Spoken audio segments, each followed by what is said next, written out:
plants, rocks, and beavers were only 3 subjects on display at the Teachers Environment and Technology Institute. Exhibits by all 26 graduate students capped off the 3-week course at Auburn University at Montgomery, focusing on industrial impact on the environment. Institute instructor Dr. Mike Schreer. Well, our actual intent is to correlate the environment with aspects of industry and technology. And of course, it's all for the purpose of, dealing with these graduate students who represent actually learning levels from kindergarten through seniors in high school. And what we're trying to do without any facade or anything else is to show these people not only environmental situations, but also the industrial side of it. Union Camp, a wood products company, sponsors the program through a grant which allows students to go on 6 field trips and hear several speakers, both in industry and environmental protection. It's a prestigious course. Last fall, former Governor Wallace awarded the seminar the Excellence in Environmental Education Award. Dr. Schreer says not only do the participants gain something from the experience, but hopefully the teachers pass on what they've learned to their students. Paul Roth, WSFA TV News. The Border Collie, a Scottish breed, is one of several types of stock dogs bred to handle sheep or cattle. Some of the finest in the Western Hemisphere were on hand for the Alabama Stock Dog Association trials at the Bartlett Ranch recently. A good dog, they say, can do the work of several men when it comes to moving large herds. 2 things are important: a well-bred dog and a handler that knows how to bring out the best in the dog. And a half off the pin.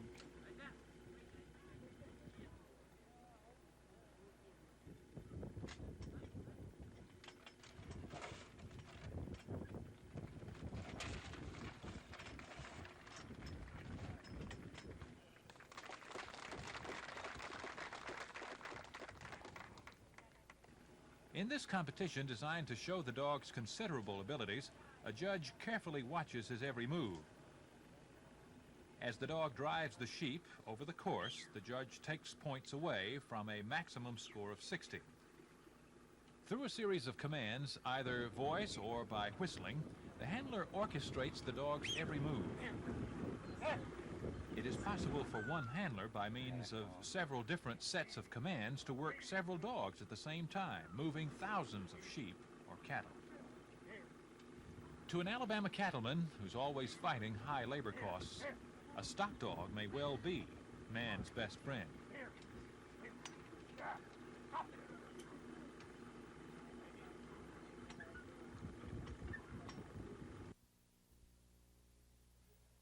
One year ago today, the Vashenko family was able to get past Russian security and into the American embassy in Moscow.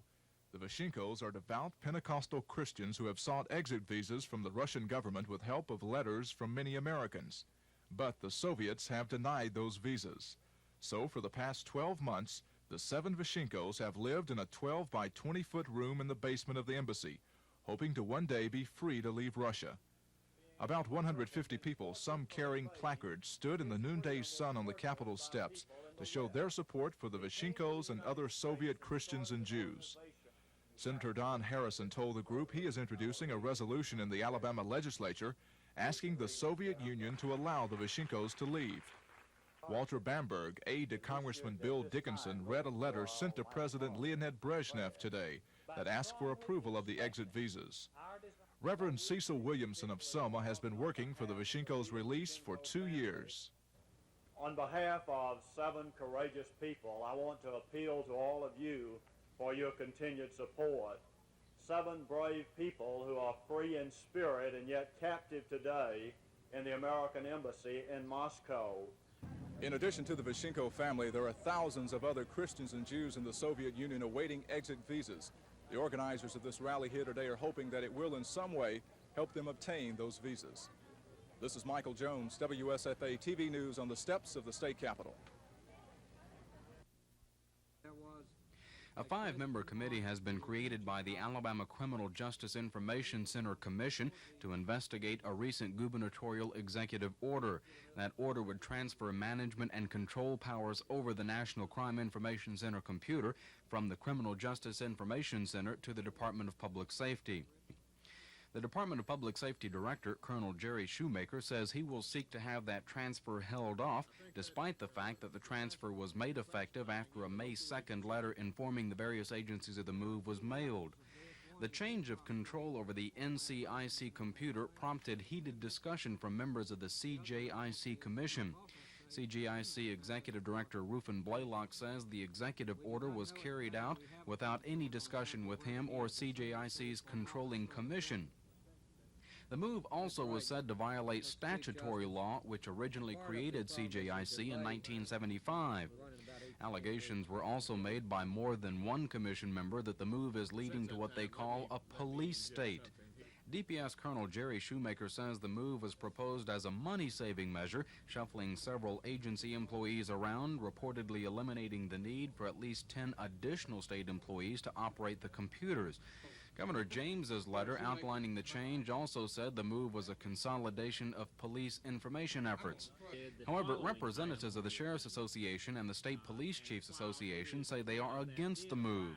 They called the CJIC a neutral agency, saying the DPS is a state agency and would prioritize itself over local and county law agencies in disseminating information. Most vocal in the opposition was Sheriff's Association Executive Director Robert Timmons, who says some of his sheriffs threatened to cut their service off if the DPS took over. A motion was voted down by the commission that would have respectively asked James to rescind his letter until the matter could be investigated by the CJIC Commission. Later, however, a motion allowing Shoemaker to attempt that postponement was approved.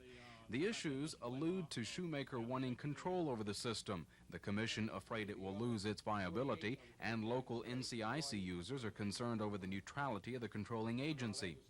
The Committee of Five, still to be appointed by Commission Vice Chairman C.C. Bo Torbert, will make a recommendation soon, assuming Colonel Shoemaker is successful in postponing the effectiveness of Governor James's May 2nd order. Chris Grimshaw, WSFA TV News.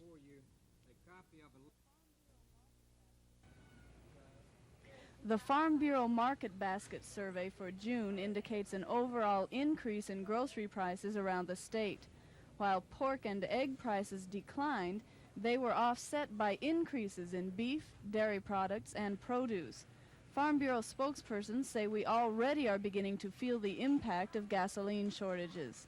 Higher cost of produce items in June was probably due to the overall increase in fuel cost, and we can't really predict what this is going to do to food prices in the future, but it will definitely be felt throughout the food chain from the farmer to the consumer. So we have to really be concerned about getting the products to the market on time in a way that the consumers will not be affected with severe shortages in food and with higher prices. The survey also indicates food prices are higher in central Alabama than in the northern parts of the state. Farm Bureau spokesmen say consumers will continue to feel the effects of the truckers' strike on food prices. Lisa Nielsen, WSFA TV News.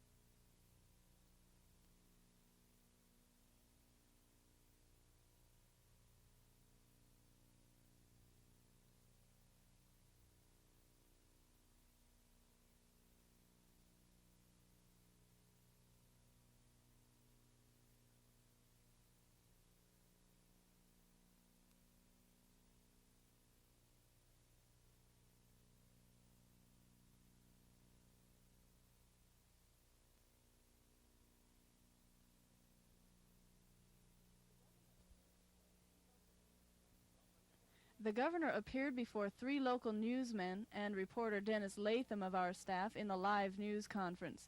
He was asked about the status of his gasoline tax package, which was soundly defeated in the Alabama House. That tax package would have provided millions in revenue for highway and bridge work around the state. It appears to me that the one that I proposed is gone. So I'm not going anywhere with that one. Of course, you know, if it's reintroduced or brought up again, it becomes a live issue again.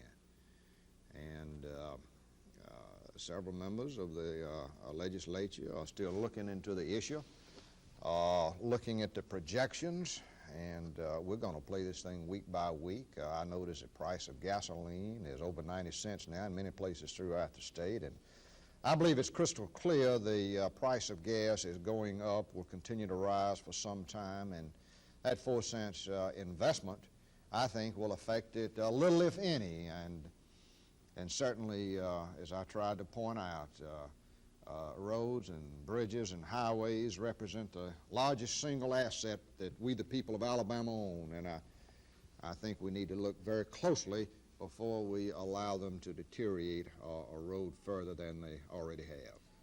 On the subject of his war on illiteracy, the governor said the battle already has started. He told the newsmen it's time the people of the state realize the school system belongs to the children, and others will have to start being less selfish.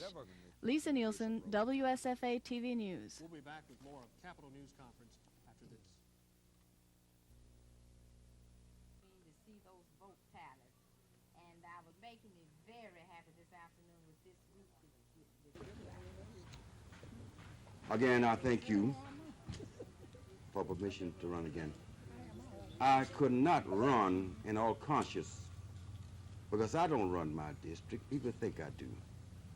I don't run my district. You, the people, run this district.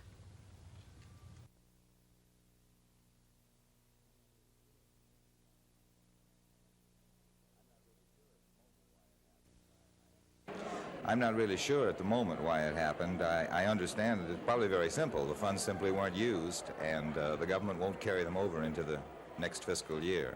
So what's happened is our appropriation for the coming fiscal year has been reduced to $730-some thousand, and then if you add in the $300,000, we'll have a total of $1 million.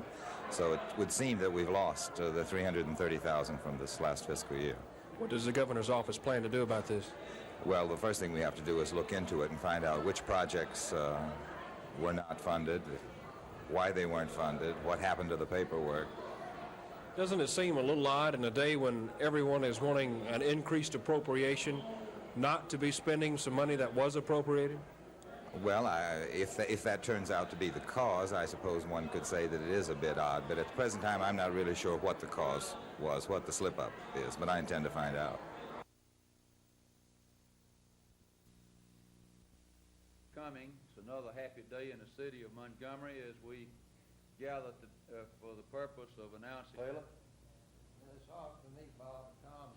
Montgomery has an ideal environment, which I think is the greatest asset of the community in terms of bringing people into a community, want to live in a community like Montgomery, and we know that we won't have a serious problem in finding employees who have gone to school and have been raised in these areas that would like to stay here and live here to work with a growth company. So we consider that the biggest asset in Montgomery. We think the second biggest asset in Montgomery is your waterway.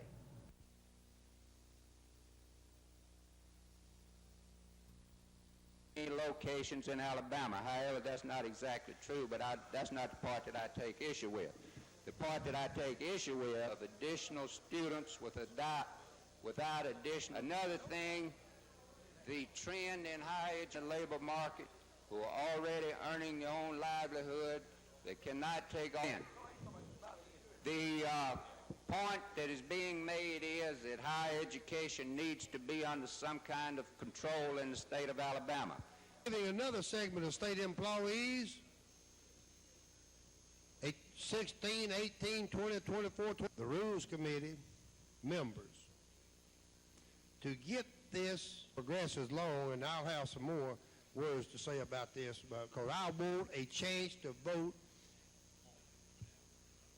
All right, Secretary will call that that bill passes. The next order of bills are bills appearing on the consent. Now, Mr. Callahan, Mr. Clement, Mr. Cook, Mr. DeGraffenreid. 3 years ago, the Alabama Cooperative Extension Service, the Department of Agriculture, and the Farm Bureau came up with the idea of an annual farm market day, an event where growers could bring their products direct to the consumer. 91 Alabama farmers brought peaches, plums, squash, beans, tomatoes, and watermelons to the downtown area for the event. Extension officials said prices were moderate to high due to increased production costs and dry weather. Most growers reported no major problems getting diesel fuel for their equipment, although many said things may be tight next year. Part-time Montgomery County farmer Malcolm Woods says America will have to cut down its appetite for gasoline. We do have a shortage, whether it's a real and a natural shortage or whether it's a created shortage. The people have got to realize that the problem is real and we are going to have to make some adjustments. The individual at the market is going to have to realize that it's costing the farmers more money to produce their product. Therefore, when it comes to the market, they're going to have to pay more money, and they're just going to have to adjust to the fact that the products are costing more money. Montgomery County Extension Agent Adri Bryant says next year's event will be bigger and better than this year's. From downtown Montgomery, Paul Roth, WSFA TV News. According to the AAA Auto Club, most cities around Alabama have limited supplies of gasoline, but no areas are in distress. Birmingham and northern Alabama supplies are less critical than at this time last week. But in the south, AAA reports even Mobile stations will be closed, especially on Sunday. In fact, AAA estimates only 5% of gas stations in the state will be open Sunday, and only 10 to 15% on July 4th. Gulf Coast stations also are expected to be closed.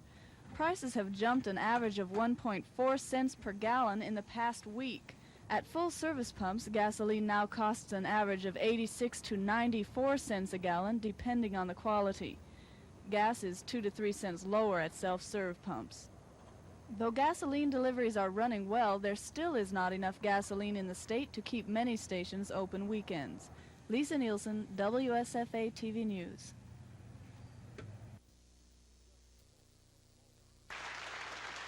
Chief Justice Torbett told the lawmakers that the state of Alabama's judiciary is sound and, in fact, is rated in the top 10 in the nation. The most pointed position the Chief Justice took was on pending pay raises for judges. It is of concern to me that pay for judicial positions in our state is nearing the point where only the very young or the less competent will want the job. It is of utmost importance that competent and experienced people seek the bench, and adequate compensation is necessary to attract them. Chief Justice Torbett gave his support, however, to pending legislation which would reduce the pension benefits paid to judges who retire in the future. Reaction to Torbert's pay raise appeal was swift. Senator Ed Robertson of Northport urged the Senate Rules Committee to report out a resolution which would disapprove the recommended pay raises for state judges. I'm standing up here speaking in behalf of the taxpayers of the state of Alabama is going to have to pay this $15 million bill. Now, the fiscal department tells me that if this pay resolution for the judges go into effect, including retirement benefits and all, it's going to cost the taxpayers of Alabama $15 million. That includes fringe benefits, retirement benefits to the widows, and all this. A similar resolution is pending in the House of Representatives. Dennis Latham, WSFA TV News at the Capitol.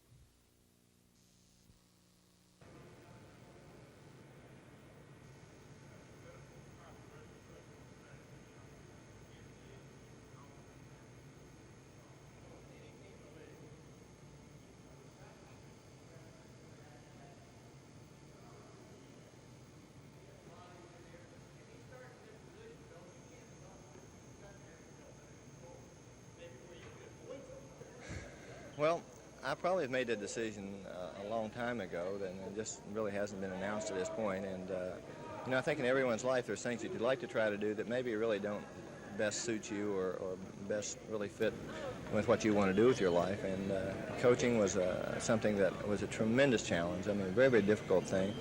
I enjoyed it. It was fun. I met some really nice people along the way. Our players were just fantastic with me, but it's something that I just simply could not continue with. Frankly, I was afraid that someday I would be like some other coach and die of a heart attack on the bench over there. But it's really that much of a strain. Well, it is, and I think this season, probably last year, was one of the most difficult seasons I've ever had to endure, regardless of injury or anything as a player. We lost so many basketball games by a close score, games that you just could not see how you could possibly lose. And that does something to you. It physically, it wears you out. Emotionally, it just tears you apart. And I did not like to feel the way I felt last year. And, you know, I think that our ball club now is probably going to be an improved basketball team with our draft this year, and because we do have a good team out there. And I think it'll make it a lot more fun for the other coach to have a couple more fine players out there.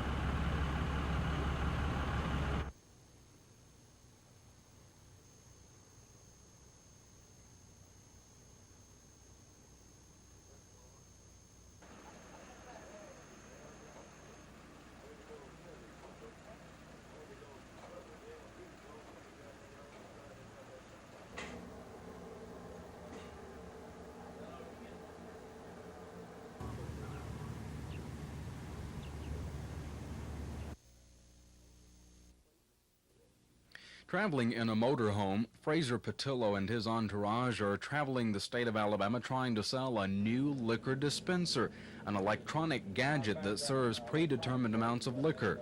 Their target? The bars and lounges of the state that never before have been allowed to use the large bottles.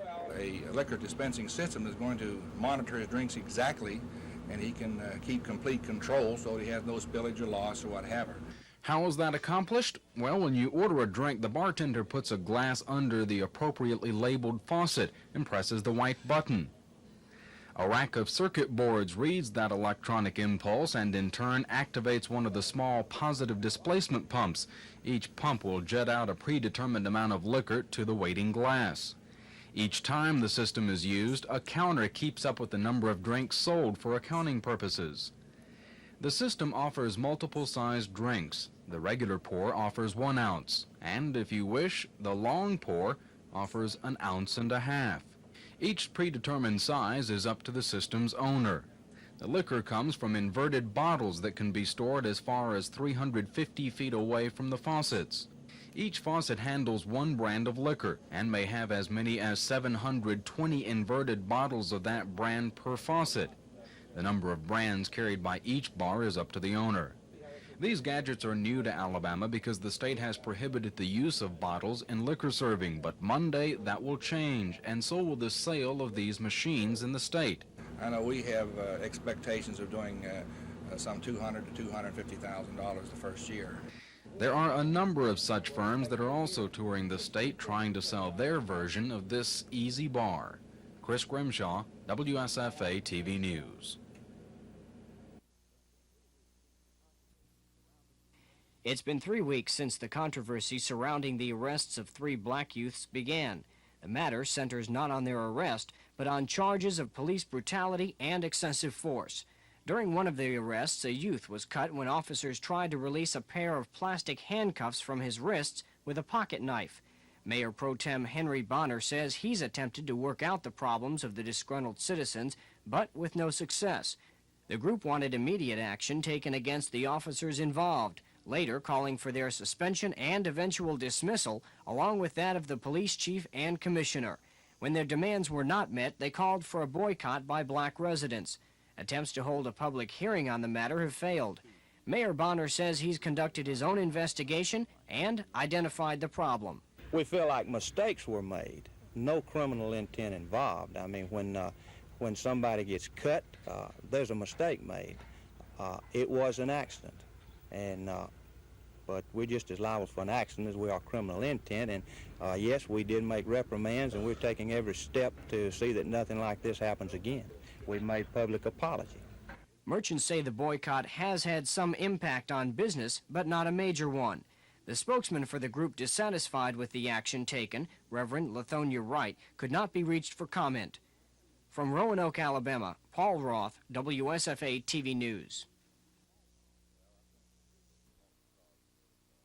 Well, I think that we would want to talk with enough members of the House to see if they were ready for that budget to be brought up, and of course would want to speak with the Speaker and with the Speaker Pro Tem.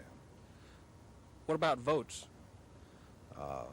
You know, we had an education the other week on votes and vote counting, Dennis, and I don't care to come back up again to bring up any issue unless we have the votes. I've been bear hunting with a switch for the last time.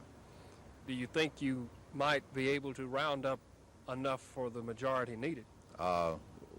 If we bring it up, we will have. How can you be sure of that? We'll have to talk with the various members of the House and see how they feel about it.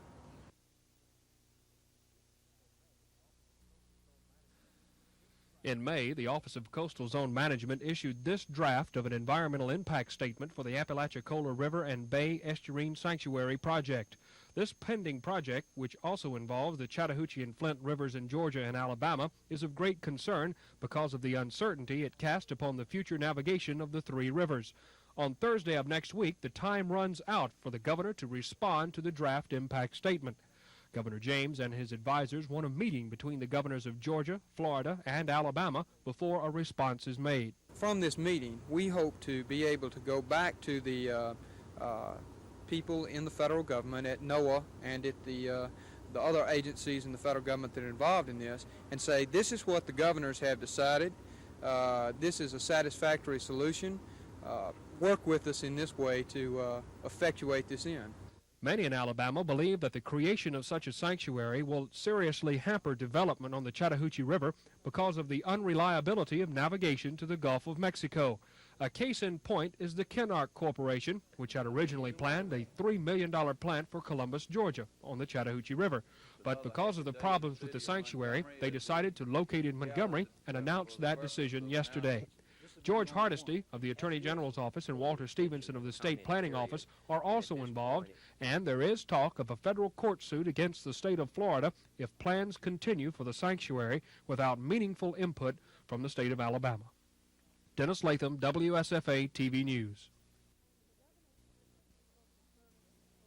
The governor's assistant for social services told reporters that a Social Security cost of living increase will put 181 nursing home patients over the income limit under which they can receive Medicaid benefits. In past years, the state has raised the ceiling when Social Security benefits went up. But due to a $40 million deficit in the Medicaid budget, the governor won't do that this year.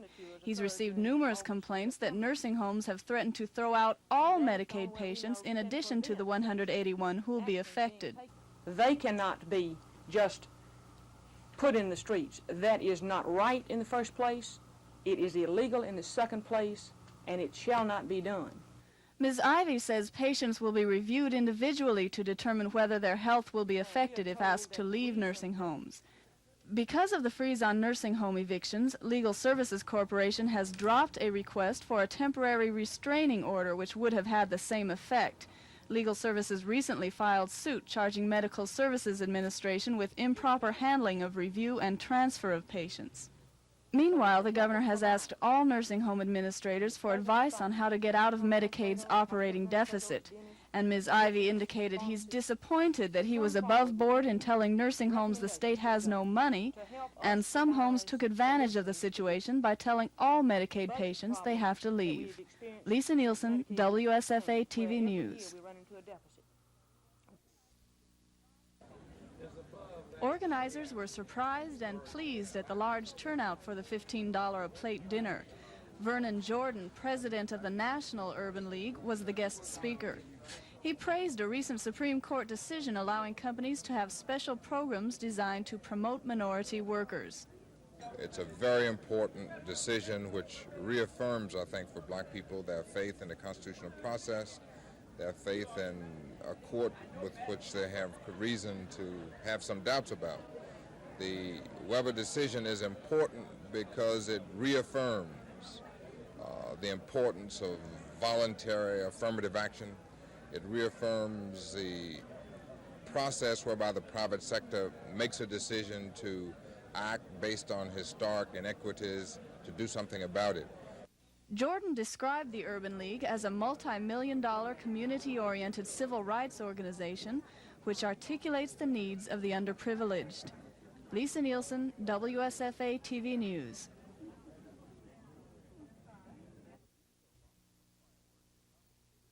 These are boxes of fireworks confiscated by the Millbrook Police Department.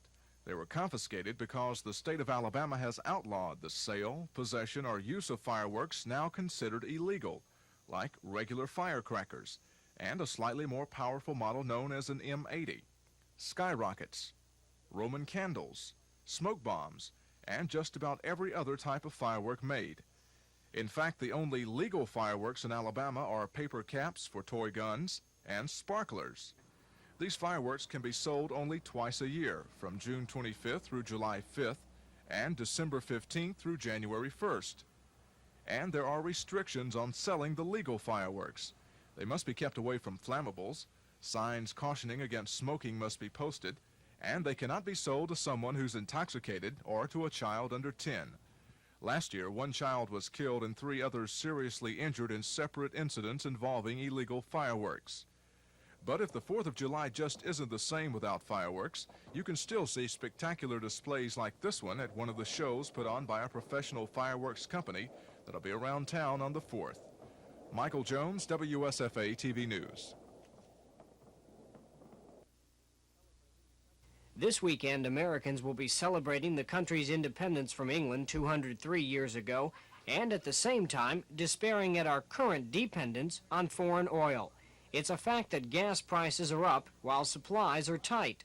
A spot survey by the Associated Press found 35 states to have low supplies for the holiday weekend. Around central Alabama, families from other states were on the road heading to weekend vacation spots or home.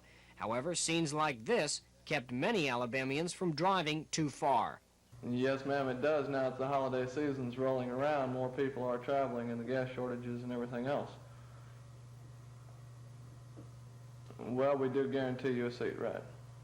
Officials of Amtrak report trains are running at full to near full capacity, not only in and out of Montgomery, but across the nation.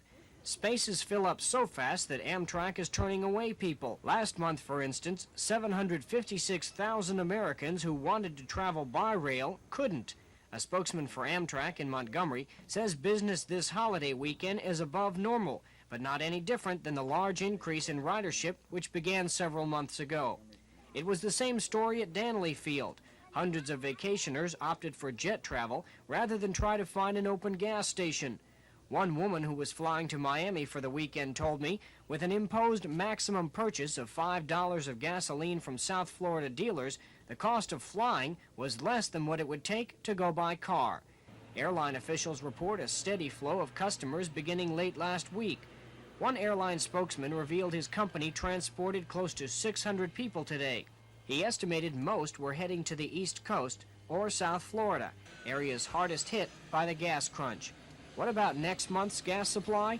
2 oil companies, Texaco and Exxon, both say there will be little change from last month. Set-asides and special cases will reduce next month's overall allocation to 70% of last July's shipment. Paul Roth, WSFA TV News.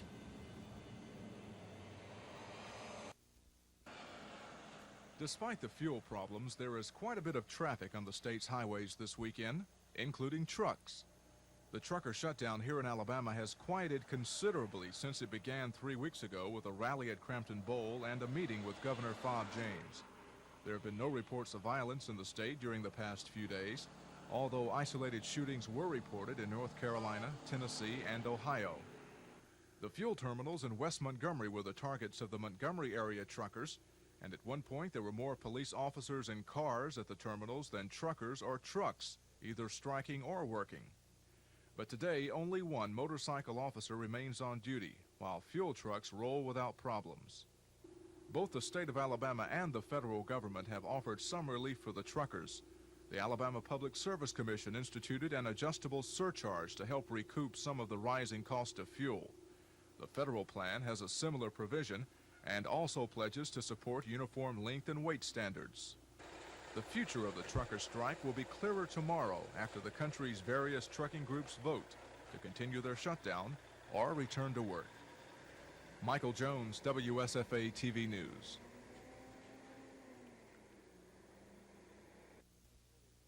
At last count, state troopers reported 6 persons had lost their lives on Alabama's highways this weekend.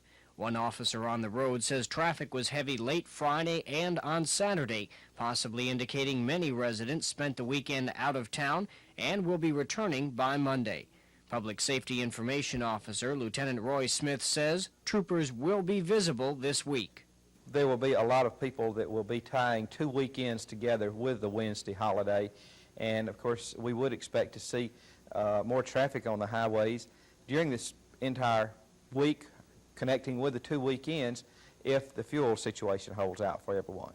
Alabama State Troopers, of course, the 4th of July is one of the holidays where all leave is canceled, and as a result, all available troopers will be on the highway, watching out for those people violating the 55-mile-an-hour national speed limit.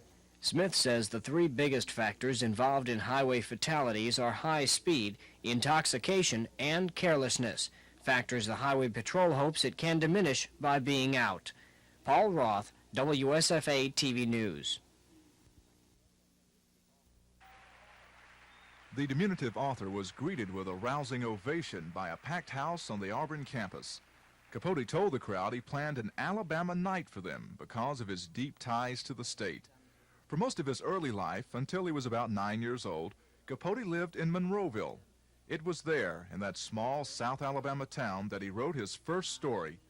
It seems the Mobile Press Register was having a writing contest for children, and the first prize was a pony. So I decided, well, I'm going to write a story and win that pony. Of course, I should have known that nobody ever wins the pony. There is no pony. They just have this picture of this pony, but I've always noticed that nobody ever wins it. They just print the story. However, I did write a story. It was the first thing I ever did like that, and I enjoyed doing it. But unfortunately, the story was about some people who lived directly across the street, and I hadn't bothered to change anything in it at all. And I don't think that the children's editor of this Mobile Register quite realized what this story was about, because, I mean, it would have made Faulkner blush. I don't know that I knew what it was about. However, they printed it, and as a result, the people across the street didn't speak to any of my family for 14 years. Well, after that slightly rocky start, Capote began a lifetime of writing. Several of his stories were published, and at the age of 17, he was hired by the New Yorker magazine. Capote had arrived. Not only did Capote have a distinct writing talent, he had the ego and personality to match.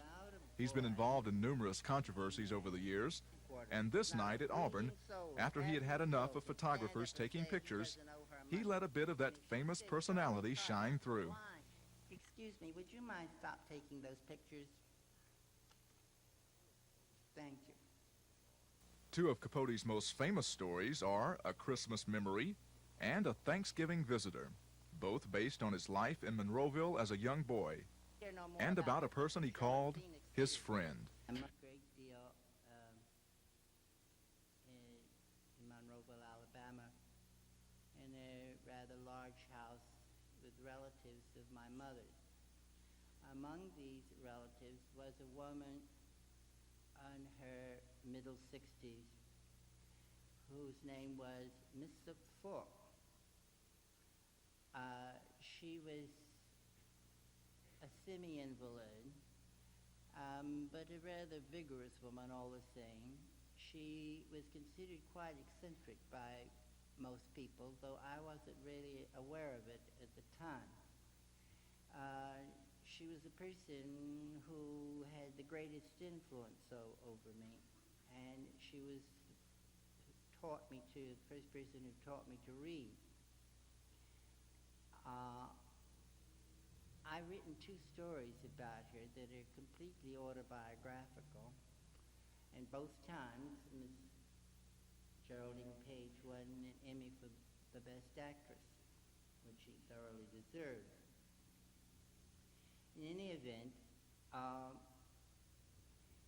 the story of Christmas Memory is probably my own personal favorite story of mine for personal reasons. My friend has a better haul, a sack of tangerines. That's her best present. She is proudest, however, of a white wool shawl knitted by her married sister. But she says her favorite gift is the kite I built her, and it is very beautiful, though not as beautiful as the one she made me, which is blue and scattered with gold and green good conduct stars. Moreover, my name is painted on it, Buddy. Buddy, the wind is blowing. The wind is blowing, and nothing will do till we've run to a pasture below the house where Queenie is scooted to bury her bones, and where, a winter hence, Queenie will be buried too.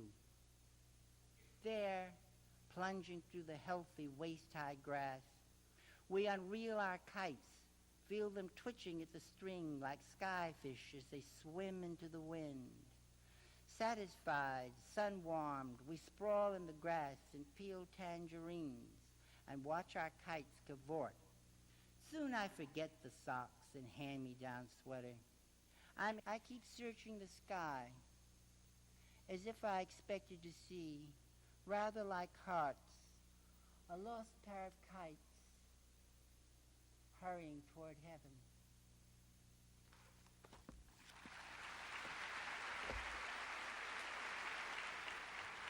In Auburn, this is Michael Jones reporting for Alabama Illustrated.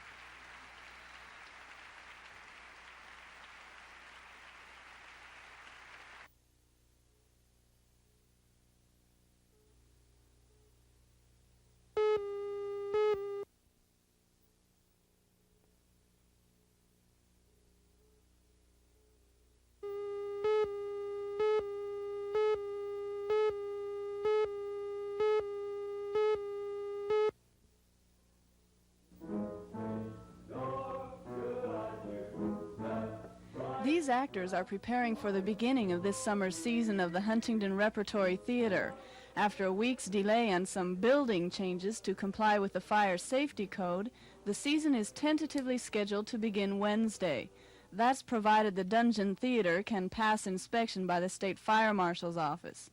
The theater director at Huntington believes the theater is safe. I wouldn't want people in here either, but see, the big problem always in theater relative to life-saving is smoke, you see. I mean, so I would be the last one in the world to subject a full theater, in this case 144 people when we have a full house, to any kind of a hazard.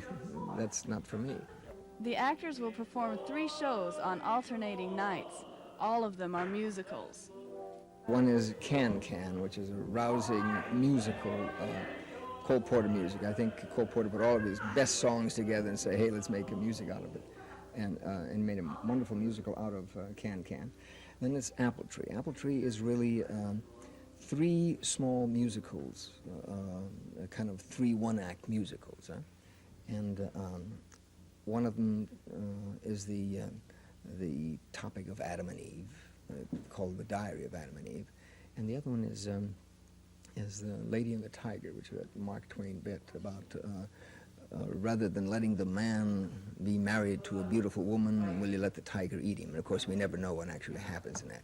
And the other one is a Jules Feiffer satire, really, on the great American dream, for example, the idea of glittering Hollywood and what's wonderful, what we all want. And in the final analysis, we realize that that's really not what we want. So it's a fun show with 3 individual themes. You might think, why do we pick these various shows? Well, mostly I picked the Can Can because the availability of dancers. This will be the first time, I think, and I'm sorry that you didn't get a quick cut here of Can Can, because it's a tremendous dancing show. But the reason we picked that was because we actually have dancers that can do those very intricate dancing, and it's wonderful. I cannot tell you how really lovely the can-can is. And also that rousing tune, Montmartre. And then Allez-vous-en, I Love Paris, and also wonderful songs. Mark Twain wrote Apple Tree. His sense of humor comes through in the section called The Lady and the Tiger. The man is down in the pit, and on one door is the tiger, and in the other door is the young maiden, you see. So if he picks the right door, of course he marries the young maiden, and if he picks the other door, of course the tiger eats him up. Huh? So, and above that arena, above that pit, there you saw the king and the princess Barbara, and of course his crime was that he fell in love with a commoner. She fell in love with a commoner because he's a soldier, a captain actually, and she is the princess. And in this mythical kingdom, that was défendu. Huh? And so because he fell in love with her, then of course he was on trial, and the trial is the lady or the tiger kind of thing. That's the scene we saw. So he was asking her, since she knew which door that the maiden was in, she couldn't make up her mind whether she would rather see him in the arms or married to this lovely other woman, or whether she would rather have him eaten by the tiger. And of course we never know. Mark Twain never really tells us. Bar Mettler finances the shows. He says each year the amount of money he loses is less. Last year he lost $79. But he doesn't produce the shows to make money, just as the actors don't perform for the money. We get them from everywhere. We have auditions in April, and also we go to the Southeast Theater Conference, and we see people there, and we hire them. We ask them, usually we have a kind of a disadvantage when we hire, because we can't afford to give them very much money, so we give them a percentage of the house, you see. We tell them how beautiful Montgomery is, and what a lovely little campus we have here at Huntington College, and that with Dr. Schaefer that they will be better singers and musicians at the end of the season, and with the choreographer they'll be better dancers, and with me they will be better actors. Huh? But it's great fun, and they do indeed grow. As a matter of fact, one of the people that we had in company last year, he left here and went to New York, and auditioned, and immediately got a job, and he's been working with the Dinner Theater ever since. And he'd never done anything like this before. He'd played in a band most of his performing career. So it's a place where people can grow and develop and learn to manipulate and to enjoy and work an audience, you see. And that's kind of what it's about. Lisa Nielsen reporting for Alabama Illustrated. Lieutenant General Stanley M. Umstead, Jr., 577-38-1425, assumes command of Air University effective 1 July 1979, by order of the Secretary of the Air Force.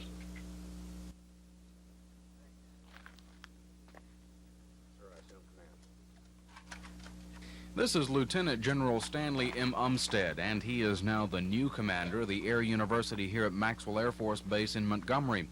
Umstead succeeds this man, Lieutenant General Raymond B. Furlong, who retired June 30th. General Benny L. Davis, commander of Air Training Command, Maxwell's Major Command, installed General Umstead as the new Air University commander. The 50-year-old general comes to Maxwell for the second time. From 1975 to 1977, General Umstead was the Air War College Commandant and the Air University Vice Commander. General Umstead's last assignment was Deputy Assistant Secretary of Defense in Washington. Chris Grimshaw, WSFA TV News. I think that's entirely possible, Dennis, that they're using this as a device to undermine the guidelines that have already been adopted by the Commission, and also to generate some opposition to the passage of our bill in the Senate, which will give the Commission the regulatory authority. Who are these people? It's basically those who I would say that don't think maybe some of their programs would meet the qualitative standards of the guidelines. You mean university personnel? Institutions. If a program meets the guidelines, they shouldn't have any problem. If it doesn't meet the guidelines, then they ought not to be defending it. The time of the hearing. Are you telling me that Billy Roy Clark never operated? Police arrangement there.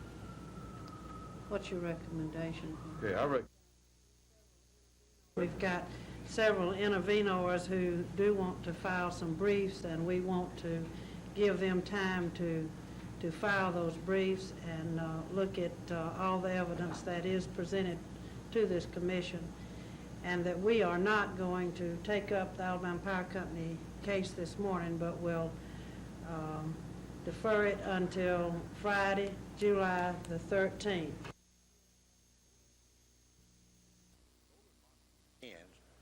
Bolin Moncrief was an eclectic city councilman and the head of the city-owned ambulance service. But eclectic Mayor Frank Lanier says he asked Moncrief to resign after discovering that Moncrief had falsified several ambulance run tickets and had put 20 gallons of city gasoline into his private truck. Moncrief denies this. I don't know where they said they seen me put it in my private vehicle. They might have seen me putting it in 5-gallon cans that I had. Moncrief says the gasoline was used for 2 generators he had acquired for the city of Eclectic for use during power failures. But Mayor Lanier says that still doesn't make Moncrief's actions legal. The generator did not belong to the town, and it was illegal use. The gas was signed out to the ambulance, which was a false document in itself, and the gas was taken illegally regardless of what it was used for. And that's the position that we take. Tuesday night, the Eclectic City Council will hear Bolin Moncrief's request for reinstatement. Michael Jones, WSFA TV News. The dollar coin is hailed as the dollar of the future. The Treasury Department hopes it will replace the dollar bill because the coin lasts longer and in the long run will be cheaper to produce. The new coin is slightly larger than a quarter, but smaller and less cumbersome than the half dollar or the old silver dollar. So far, response to the coin has been good. We brought up a token amount this morning from the vault, about $500, to the main office tellers, and they ran out right away. People were asking for them, I suppose, just to have one in their pocket. But it will take more than a few curiosity seekers for the Susan B. Anthony coin to replace the dollar bill. The real test will be how merchants accept the dollar coin. Lisa Nielsen, WSFA TV News. The House adopted a special order calendar which contained the education budget and a pay raise bill for teachers. The budget was amended to cut $10 million from the governor's war on illiteracy. Proponents of a teacher pay raise tried to carry over the budget until the pay raise bill could be amended. That effort failed and set the stage for the vote on suspending the rules to vote on the budget without a $20 million surplus. Like a lock machine, record the vote. 75 ayes, 29 noes. The rules are not suspended. The administration fell 8 votes short of the necessary 4/5 needed. Then followed the carryover of the pay raise bill and this wild adjournment motion. Mr. Speaker. All right, gentlemen from Marengo. Mr. Speaker, I move House stand adjournment. Question on the motion to adjourn. All in favor, let it be known by saying aye. Those opposed, no. Ayes have it. House adjourned. House Speaker Joe McCorkadell placed the blame on the Alabama Education Association. We thought we had an agreement. In fact, we thought we had one until last night when we were notified that AEA would not honor what we thought was their commitment last week. Representative Cecil White of Montgomery did not agree. AEA does not have one single vote on this floor. It's the members of this House, and it may have been AEA's position, but let me point out to you that the administration or the Speaker killed the budget as much as anybody else because they would not accept one little bitty compromise. 7 days remain in the current session of the Alabama legislature. This means that there are only 2 more days in which the House can consider the education bill before it dies. If the bill does die, then the Fob James administration will no longer have to worry about whether or not they want to call a special session. The question then will be when to call the special session. Dennis Latham, WSFA TV News at the Capitol. Doing so much better, fantastically better. Well, Phil, besides the winning... No, I'm really sincere in that. The TV, the radio, the newspaper have all been real fine to us. They've given us a lot of exposure. They've been interested in the games themselves, and you know when they're interested, they write interested, and they produce it interested. Another thing is that the people of Montgomery, I think the people of Montgomery realize that they like to have lost a AA franchise, which, you know, it sometime or other may or may not have meant much to anybody, but once you start losing something, then you find out what it really meant to you and what it meant to the city of Montgomery. Tabor, how about the economics of the Times? Could that be a factor? Well, one of our objectives, Phil, was to present baseball economically for the family in a safe, clean place for people to come. And with the economics of the Times being the way they are, that kind of product has to be attractive to the general public. Our management, Jerry Waslick and Bobby Cox, have committed themselves to delivering this, and I think it's proved successful along with all the other factors that John Walter mentioned. Number one, without a doubt, local ownership. I can remember last year going to different places trying to line up promotions, and we just got the door shut in our faces. It was outside ownership, never came down to Montgomery, nobody could identify with them. And then, as John Walter said, you know, we were afraid of losing the club. We've got it back here. We got local ownership. The gas shortage has helped, and I think the best thing that I can see out there this year is we've got a young crowd. If you look around at all throughout the stands, everybody in the stadium is under 40. And yeah, but wait a minute now. This is double the attendance, though. I mean, surely just local ownership hasn't made that much difference. You guys are promoting more now than you were last year. Well, Phil, local ownership means that local businesses are willing to help out. And we can go to people and say, how about giving away a color TV, or how about doing this kind of stuff? And this year, we're getting a response to it. The beer nights have been, we must admit, the beer nights have been good, haven't they? Well, we've been really lucky. Wednesday and Friday nights, of course, are our beer nights, and we've gotten just good response to it. I guess it's hot weather comes and the crowds start coming out.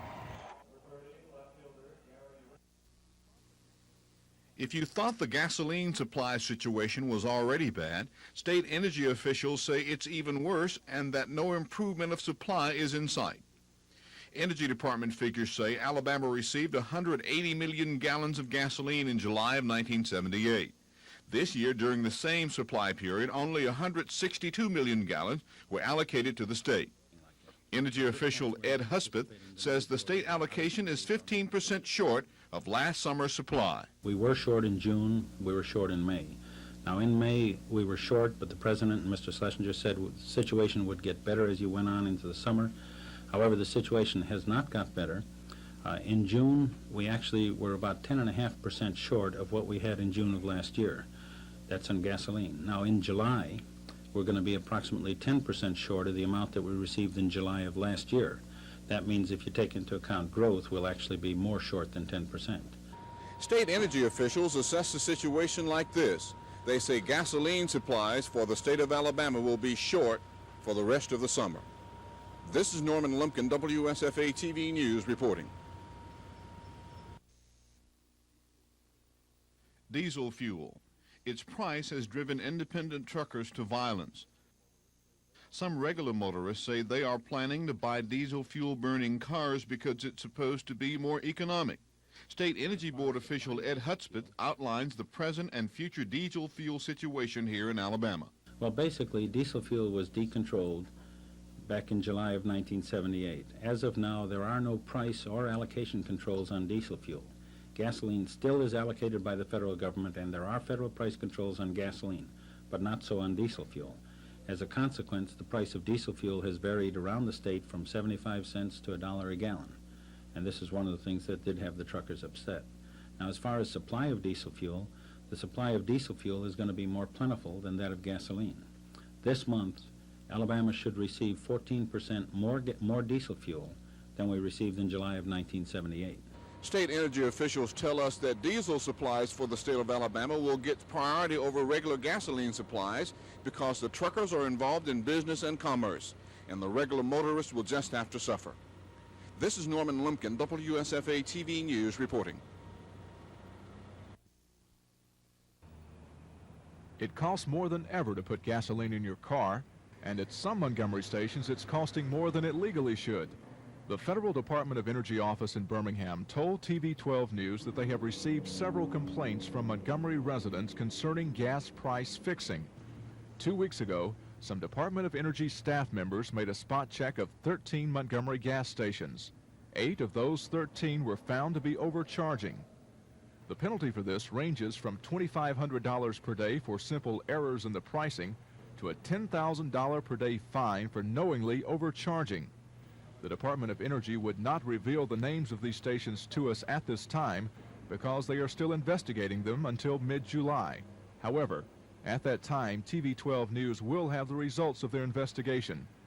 This station was picked at random to aid in visualizing the story. It is not necessarily one of the stations under investigation by the Department of Energy. The Department of Energy has a toll-free number for you to call if you think you've been overcharged for gasoline. That number is 800-424-9246. Michael Jones, WSFA TV News. In his first speech since retirement, Lieutenant General Raymond Furlong warned of military inferiority and a lack of national effort to correct the problem. We used to be number one. We had very much better things and very much more of them. But things have changed. Not only are we number two now, but things will get worse. Because of this inferiority, Furlong says the United States should take a good look at the SALT II treaty, a treaty that Furlong admits has disadvantages, but nonetheless a treaty that will protect our interest in the short term. If we want to do something, then we should sign SALT II to put a brake on the Soviets. Not much of a brake, but some. And then we need to put our house in order. There is great flexibility for us under SALT II. We have to take advantage of the opportunities that we have. Our real problem is that most people do not know or accept that we're number two, and we have not shown the national will to correct it. I believe we should sign SALT II. The greatest danger to our country is not SALT II or even the Soviets. The greatest danger is that we will fail to do what needs to be done to get stronger rather than weaker. Furlong also urged citizens to talk to their senators about the treaty. The retired general says the treaty will not cut military spending by either side, nor will it force the Russians to be good guys, and competition between the two powers will also continue. But Furlong says at least the U.S. will have a chance to meet the changes brought about by being number two. The most important thing we need to do is decide whether we're going to do anything about being number two. If we're not going to do anything, we ought to take SALT II and be happy we got it.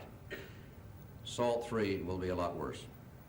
Chris Grimshaw, WSFA TV News. Then we should sign SALT II to put a brake on the Soviets.